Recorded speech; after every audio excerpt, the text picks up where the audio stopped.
সূৰুযমুখী ধাৰাবাহিকখনৰ আজিৰ খণ্ডত আমি দেখিবলৈ পাম পুৱতিৰ বিয়াৰ কথা পাতিছে দেউতাকে পৰীৰ লগত। পুৱতিক বিয়া দিব হেনো দেউতাকে, আৰু সেই কথাটো অমান্তি কৰিছে পৰীয়ে।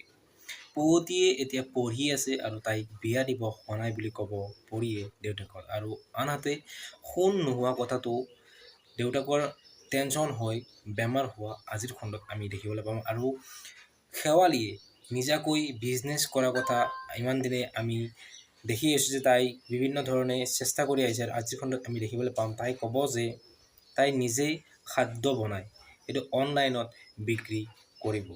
আৰু আনহাতে অনুস্মিতাই যিজন ল'ৰাক ভাল পাইছিল সেই ল'ৰাজনৰ লগত বিয়া নহওঁ বুলি মাকৰ আগত ক'ব।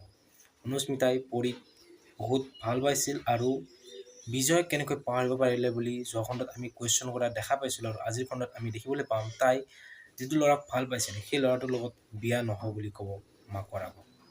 আৰু আনহাতে ত্ৰিদীপ আৰু পৰীৰ যিটো সম্পৰ্ক সেই সম্পৰ্কটো আকৌ ভাল হোৱা দেখা যাব, কিয়নো অনুস্মিতা পৰীক বিভিন্ন ধৰণৰ কুৱেশ্যন কৰি থাকোঁতে মাকে সেই কথাটো অলপমান ফালৰি কাটি নিছিল। আৰু সেই কথাটোৱে ত্ৰিদীপে পৰীৰ আগত ক'ব যে মাকে তাক খুব ভাল পায়। আজিৰ খণ্ডত চাবলৈ খুব ইণ্টাৰেষ্টিং হ'ব, কিয়নো পুৱতিৰ বিয়াৰ কথা কোৱা যাব দেউতাকে পৰীৰ আগত।